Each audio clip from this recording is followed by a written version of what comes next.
Halo semua, jadi kali ini kita akan membahas pembahasan tugas pendahuluan modul 1, input, output, dan percabangan. Jadi pertama kita akan melakukan review materi terlebih dahulu. Jadi pertama itu tentang input output. Terdapat variabel. Nah, variabel ini berfungsi sebagai tempat untuk menyimpan nilai. Nilai yang disimpan itu bisa berupa apa saja. Bisa berupa integer atau bilangan bulat, float atau bilangan desimal, dan juga string yang bisa berupa kata-kata dan kalimat. Nah, selanjutnya itu adalah input. Nah, dalam Python sendiri, jika kita ingin menerima input, kita bisa menuliskan input dalam kurung. Nah, input ini bisa kita isi string yang nantinya akan dikeluarkan kepada user untuk menunjukkan apa yang perlu kita input. Setelah user memasukkan nilai input akan tersimpan dalam sebuah variabel ya. Kalau di sini contohnya adalah variabel string. Nah, misalnya jika kita tidak menambahkan tipe apapun di depannya, jadi langsung input from user, nah ini otomatis akan tersimpan dalam tipe data string. Misalnya kita ingin mengubah tipe data ke tipe data yang lain, misalnya dari string ke bilangan bulat atau integer, kita bisa melakukan konversi tipe menambahkan in di sebelum input. Contohnya seperti ini. Input from ke user. Nah, nanti otomatis hasil dari input ini akan berupa bilangan bulat atau integer. Dan ini akan tersimpan dalam sebuah variabel yang bernama sebuah angka. Nah, bagaimana jika kita ingin membuatnya menjadi tipe bilangan float atau bilangan desimal? Nah, kita tinggal mengganti in ini menjadi float.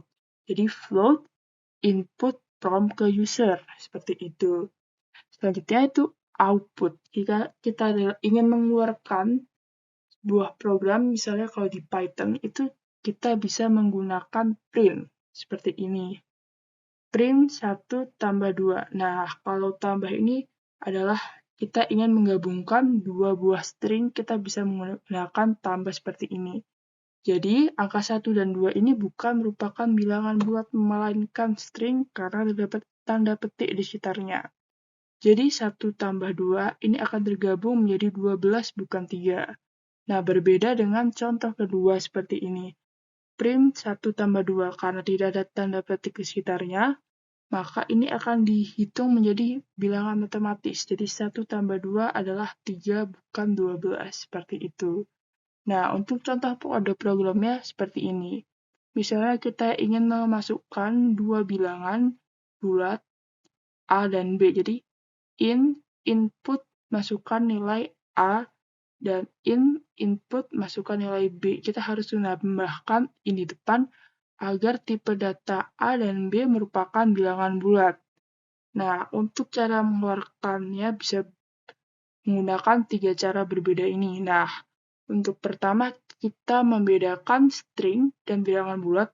Nah, seperti yang kita tahu A tambah B itu merupakan bilangan bulat.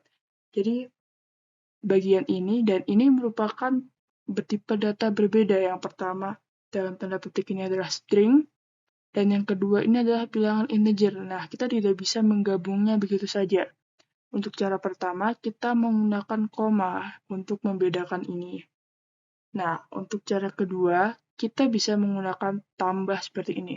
Karena kita tidak bisa menambahkan dua tipe data yang berbeda, string dan integer, jadi kita harus mengubah integer ini menjadi string terlebih dahulu dengan menambahkan str di sebelum bilangan tersebut seperti ini.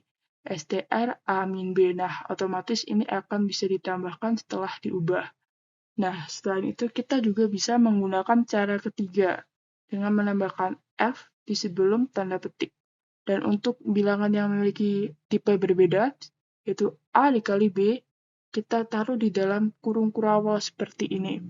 Nah, otomatis program akan mengubah tipe data yang di dalam kurung kurawal ini menjadi bilangan bertipe data string, seperti itu. Nah, ini juga berlaku untuk bertipe data float dan lainnya. Jadi, jika kita ingin membuat atau menggabungkan dua tipe data dari string dan bertipe data lainnya, kita harus menggunakan cara salah satu ini.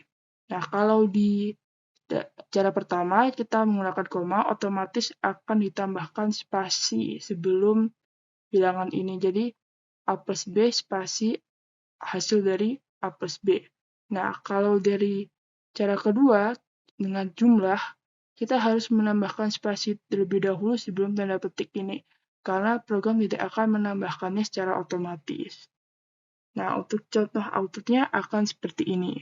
Masukkan nilai A, jadinya 3, dan masukkan nilai B, 2. Maka A plus B seperti ini 5, A min B 1, dan A kali B adalah 6. Selanjutnya, untuk percabangan, pertama ada if. If digunakan untuk memeriksa sebuah kondisi. Blok aksi hanya akan dijalankan jika kondisi bernilai true. Nah, ini contohnya seperti ini.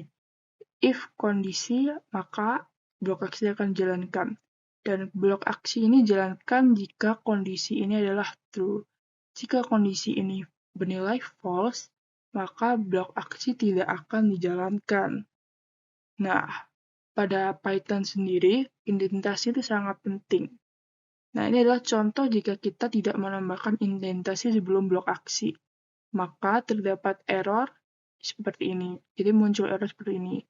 Nah, oleh karena itu kita harus menambahkan indentasi atau spasi di sini agar program bisa berjalan. Nah, cara kita menambahkan indentasi itu bisa menggunakan dua cara ini.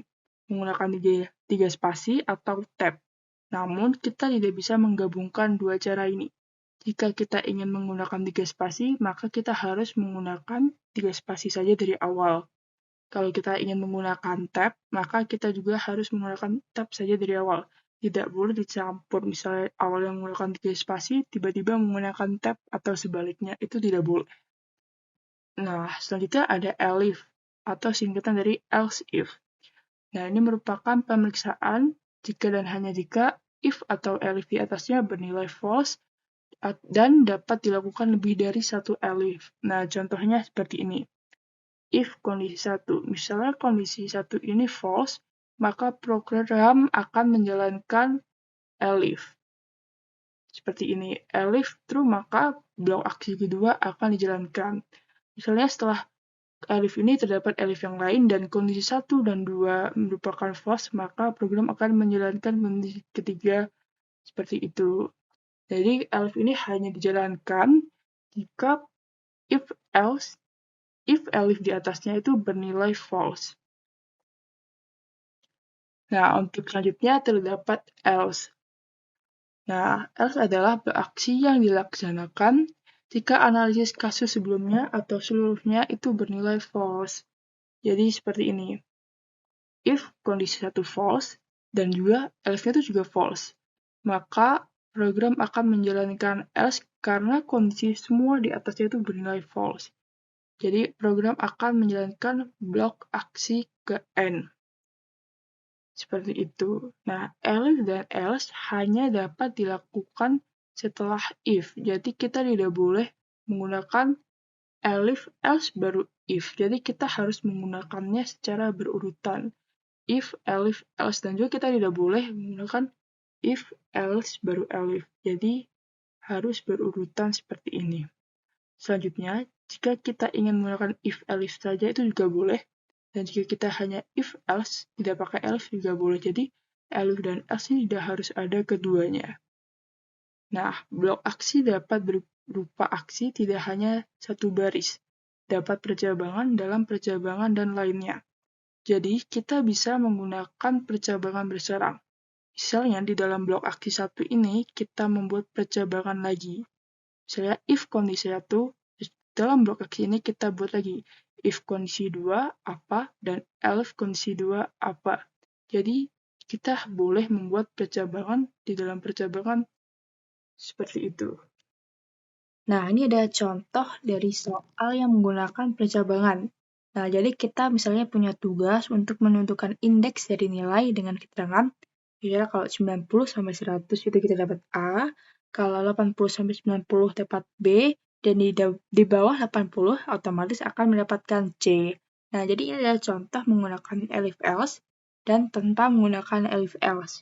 Yang pertama, kalau menggunakan elif else, kita bisa menerima input dulu berupa float, Nah, misalnya kita memiliki nilai 95, yang berarti nilai tersebut di atas 90, sehingga kondisi 1 ini benar. Karena kondisi 1 sudah true, maka otomatis kondisi di bawah ini tidak akan dijalankan. Jadi kondisi 1 sudah true, dan akan dilakukan output print A. Jadi nilai 95 akan mendapatkan nilai A. Nah, berbeda kalau kita tanpa menggunakan elif else. Semuanya menggunakan if. Nah, misalnya nilai kita 95, maka kondisi 1 benar dan akan dikeluarkan A. Selanjutnya akan dijalankan lagi kondisi kedua. Nah, nilai juga betul. Kondisi 2 juga benar, sehingga akan dikeluarkan B. Selanjutnya akan dilakukan lagi kondisi ketiga. Nah, kondisi ketiga ini salah, maka tidak akan dikeluarkan C. Jadi dari nilai 95 sendiri, kita bisa mendapatkan dua nilai, yaitu A dan B. Nah, ini berbeda dengan yang dimaksud dari soal. Padahal kalau di soal sendiri, kalau nilai kita di atas 90, nah itu 95 itu otomatis dapat A, bukan AB. Nah, jadi kalau kita tanpa menggunakan elif, hasil yang didapatkan ini kurang tepat. Jadi kita harus bisa menyesuaikan kita menggunakan elif atau tanpa elif dengan soalnya.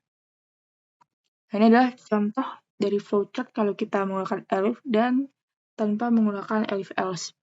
Nah, ini misalnya kalau kita menggunakan elif else, kalau kita true nilai di atas 90, maka langsung ke output dan end.